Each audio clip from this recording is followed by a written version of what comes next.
Alors, je vais répondre à une question qui m'a été posée dans les commentaires. Est-ce que je peux utiliser la même attestation d'hébergement que mon ami qui a eu son visa? Je dois déposer mon demande de visa dans quelques jours. Ici, je vous partage mon expérience, les conseils, les astuces concernant Campus France, Parcoursup et autres.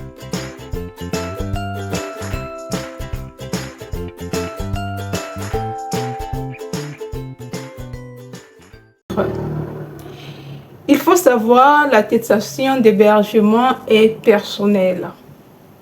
L'attestation d'hébergement est personnelle parce que vous ne pouvez pas utiliser la même attestation d'hébergement pour le demande de visa étudiant parce que vous risquez d'avoir un refus. Ça, on ne vous le dira pas parce que l'attestation d'hébergement donne beaucoup d'informations de la personne qui va vous héberger. D'abord, ce revenu, les nombres de mètres carrés de cet appartement. Est-ce que cet appartement peut recevoir plus de 2 personnes par an au même moment? Ça, ce sont des questions qu'il faut interroger avant de prendre des risques d'avoir un refus de visa sans même qu'on étudie votre dossier. Ça, c'est très important.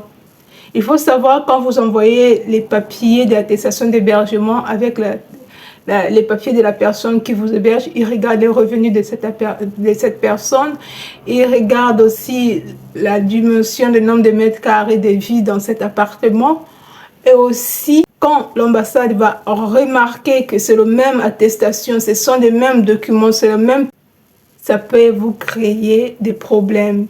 Il faut déjà savoir que sur l'attestation d'hébergement, c'est le nom de votre ami qui est là. Bien sûr, on peut vous faire une autre attestation d'hébergement par la même personne. Est-ce qu'il a des capacités pour vous loger, vous le deux, au même moment? Est-ce que sa maison a plus d'espace? Parce qu'il y a déjà des gens qui ont eu le refus de visa parce qu'ils ont utilisé le même attestation d'hébergement, la même personne en fait, en tant que logeur. Il y a une différence entre vivre dans une colocation et une différence quand une personne qui vous accepte de vous loger dans son appartement. Il y a des conditions, des ressources qui rentrent en jeu, des sécurités aussi, et des nombres de personnes qui vivent déjà dans cette maison aussi également. Quels sont les mètres carrés qui se trouvent dans cet appartement? Dès lors que l'ambassade rendra compte déjà, c'est la même personne a déjà fait une attestation d'hébergement à une personne, automatiquement, vous aurez tout simplement un refus de visa. Parfois, ils n'ont même pas le temps de vérifier les conditions des ressources de cette personne, des conditions d'hébergement, parce qu'ils ont déjà les caractéristiques de cet appartement. Imaginez si vous tombez sur la même personne qui a étudié le dossier de votre ami, qui a examiné les pièces de votre ami. Dès qu'il va voir le nom, tout de suite, dès qu'on va taper le nom, on va faire des recherches sur la personne, ils vont se rendre compte. N'oubliez pas que quand vos papiers viennent de la France, il y a la facilité de faire les recherches sur cette personne. Juste, on met la sécurité sociale ou encore le numéro de vie d'imposition, on saura tout sur la personne.